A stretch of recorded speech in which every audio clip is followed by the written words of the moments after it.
Hello class 10. Let's learn about quadratic equations. Quadratic equation in a variable x is an equation that can be written in the form ax squared plus bx plus c is equals to 0. By quadratic we mean that the highest degree of the equation must be 2, where a, b and c are constants and a is not equal to 0. If a becomes 0, then the first term with x squared is nullified and hence the equation will no longer be a quadratic equation, it will be a linear equation with bx plus c equals to 0. Hence it is very important to keep the value of a not equal to 0.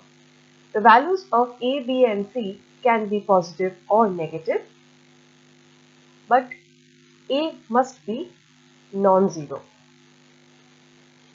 We refer to this form as the standard form. Examples of quadratic equation in standard form are x squared minus 3x plus 2 equals to 0 or 2x squared minus 7x equals to minus 6. So we can see in the second case the constant is written in the other side of the equal to sign. We can write it in this manner. We don't have any problem with that. But once we take this constant to the other side, it will become positive. So we can clearly see that the value of a can be 1. The value of a, b, c all can be positive or negative. Now let us learn how to solve a quadratic equation by factorization. For this, we will learn the splitting the midterm method. Let us take 2x squared plus 9x plus 10 equals to 0 as an equation. So, 2x squared is the first term, 9x is the second term and 10 is the third term. The first step to solve is to multiply the first and the last term. So for this case, we can see 2 is the first coefficient and 10 is the third constant. So we have to multiply the first coefficient with the third constant or the third term. So 2 into 10 is equals to 20. In the second term, we have to find all the factors of 20. So if we take 20, we can see that 2 into 10, 2 and 10 are factors of 20 or 1 and 20 are also factors of 20. 4 into 5 is also factors of 20. So 4 into 5 goes to 20, 1 into 20 is 20 and 2 into 10 is also 20. The third step will be to check the sign of the last term. So here the sign of the last term is positive or plus. So depending on that, we'll see whether to add or subtract the factors of 20. So since it is positive, therefore we will add the factors. So let us add the factors. So we have got 3 pairs of factors. So the first one is 2 and 10. So we'll add them and we'll get the value 12. 1 plus 20 is equals to 21 and 4 plus 5 is equal to 9. So first we have to multiply the first and the third term. Then whatever value we'll get, we have to find out all its factors. Once we get the factors, then we have to check whether the coefficient of the third term is positive or negative. Since the third term is positive in this case, therefore, we will add all the factors, all the pairs of factors, and then we'll go to step 4. Here we have to check which pair of factors gives us the middle term. The middle term, that means the second term. So the second term here is 9. The coefficient is 9. And we can see from all of these, here 4 plus 5 is equal to 9. So this is the pair that we have to select. Since the middle term is 9x, The original 4 and 5 had x. They were like terms and were added together. So plus 4x and plus 5x is equal to plus 9. This gives us the correct middle term. So we have to see that whether the product of the two factors is equal to the product of the first and the third term or not. And secondly, we also have to check whether the sum or the subtracted value of these two values is equal to the second term or not. These are the two factors that we have to see. If it matches, then we can see or say that these two are the correct pair for which we can split the middle term into these two. So hence we can write down 2x squared plus 9x plus 10 is equal to 2x squared, so it will remain unchanged, plus 9x will be now split into two parts, 4x plus 5x, and then the third term will remain as it is. So we are actually splitting the middle term into two parts.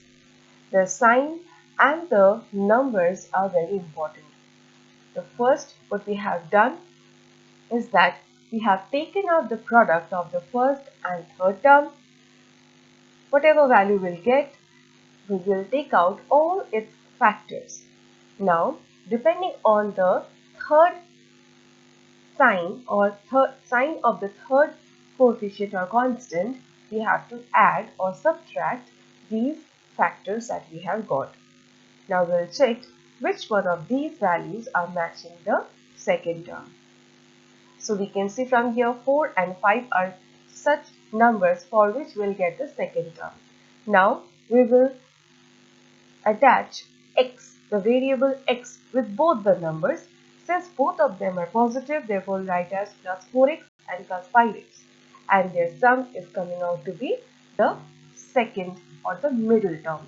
And their product is coming as the product of the first and the third term.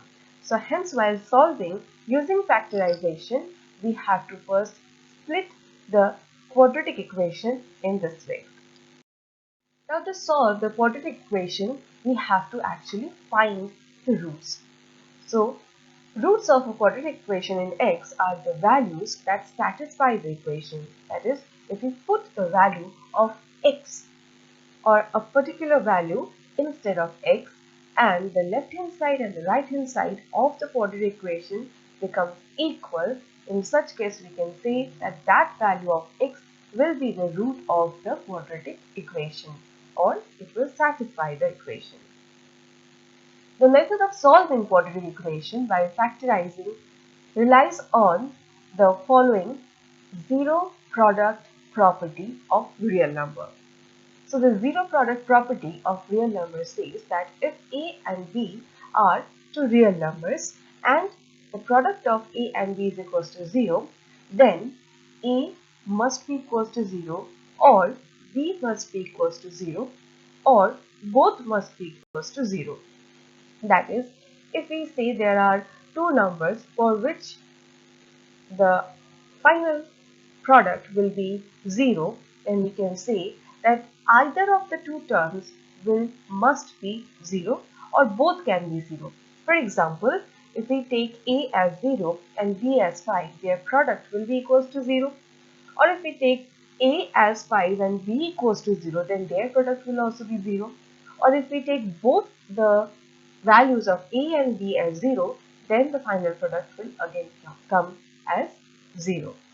So this is the zero product property of real numbers, and we will utilize it to solve quadratic equation by factorization. Let us take an example, x squared minus 3x plus y plus 2 equals to 0. So the first step is to find out the product of the first and the last term. So we are getting the coefficient here as 1 and the coefficient here is 2. So the product of these two coefficients or constants is equal to 2. The second step is to find out the factors of 2. So we can see 1 into 2 is a factor, and we can also say minus 1 into minus 2 are also the factors. See, if we multiply these two, we'll get plus 2. So these are also the factors of 2. There are no other factors of 2. The next step will be to check whether the third term has positive coefficient or not. So we can see that the third term here has positive coefficient. Hence, we will add the factors. So when we will add the factors, we can see 1 plus 2 is 3. And here minus 1 plus minus 2 is equals to minus 3. Now see, minus 1 plus minus 2 is equals to minus 3. This is the one which is matching the middle term coefficient.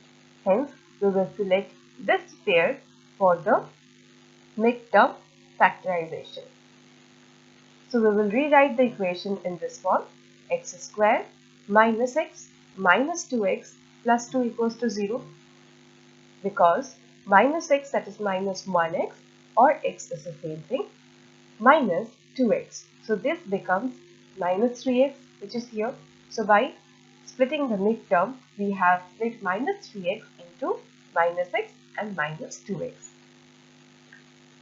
Next, we have to pair these common terms. So let us take x common from these two terms. So if we take x common, then we'll get x into x minus 1. These are the ones which are remaining here. Again, from these two terms, we can see that we can take minus 2 common. From minus 2x plus 2, we can take minus 2 common. So if we take minus 2 common, then from here we will have x, and from the second term, minus 2 into minus 2 is equals to plus 2, right? So here minus 2 into minus 1 is equals to 2. So hence, if we take out minus 2, we are left with minus 1. Minus minus is plus, right? Now, from these two terms, we will take common the common term. So this is a term here, and this is another term here. From both these terms, we can see x minus 1 is a common one. So we'll take x minus 1 common, and from the first term we are getting x. So we'll write x in a bracket, and from the second term we are getting minus 2 as the extra part. So we'll write here minus 2. So hence we are getting two factors right over here. Now, as we know that the product of two real numbers, if it is 0, then either or each of them are 0.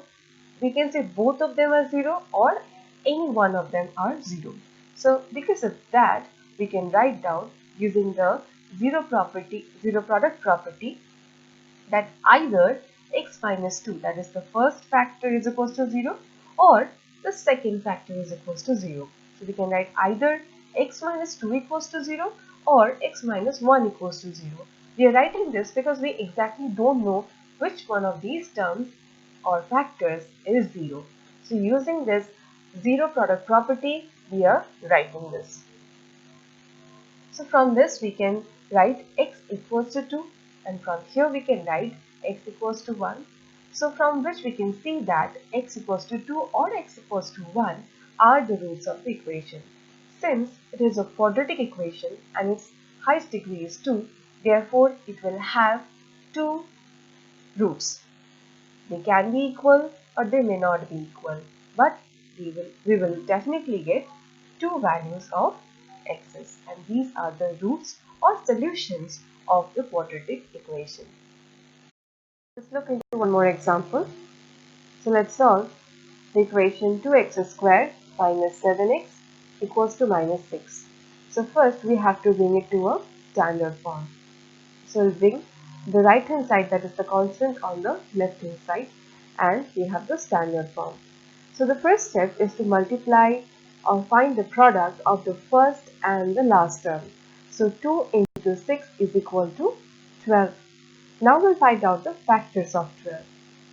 So the factors of 12 are 1 into 12, or 2 into 6, 12, or 3 into 4, 12. These are the factors of 12. Now, or the pairs of factors.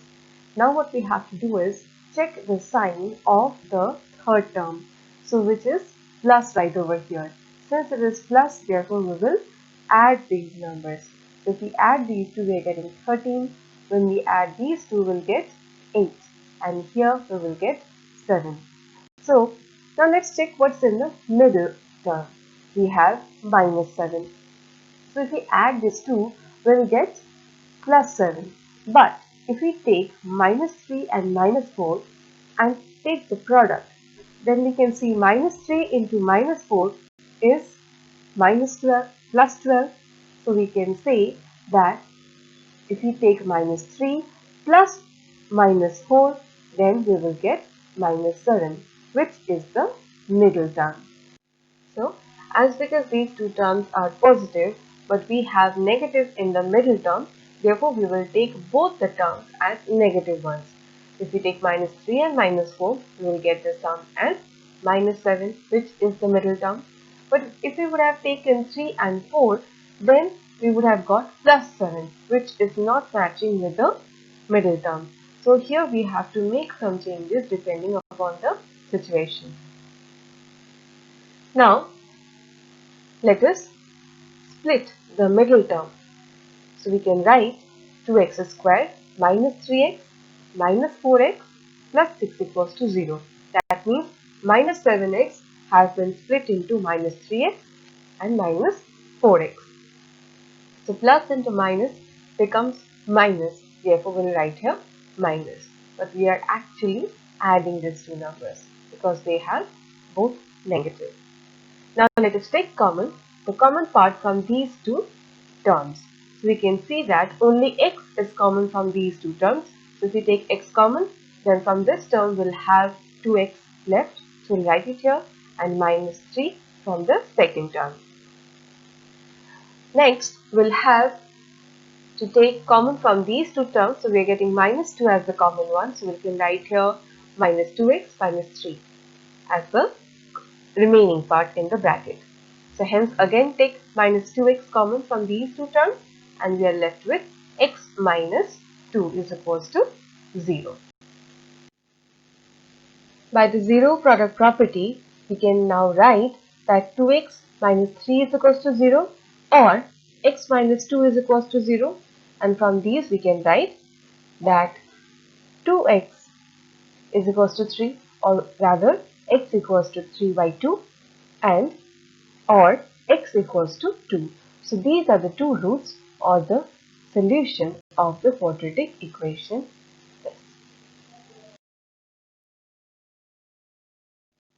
Solving by quadratic formula.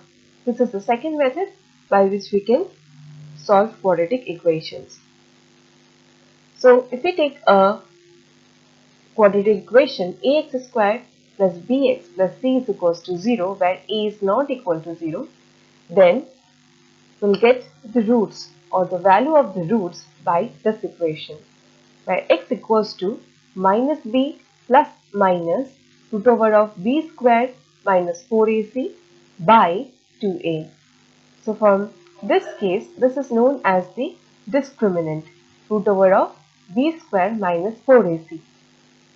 After calculating the discriminant, we will once have to add it to minus b, and again we have to subtract it with minus b.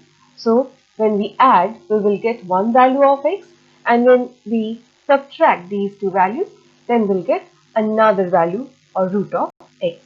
So hence from these equations, we will get two roots or solutions of the quadratic equation. Now let us solve the quadratic equation 2x square minus 5 plus 5x minus 12 equals to 0 using the quadratic formula. So since this is already in the standard form, let us write down the values of a, b and c from the equation. So a is equals to plus 2, b is equals to plus 5 and c is equals to minus 12.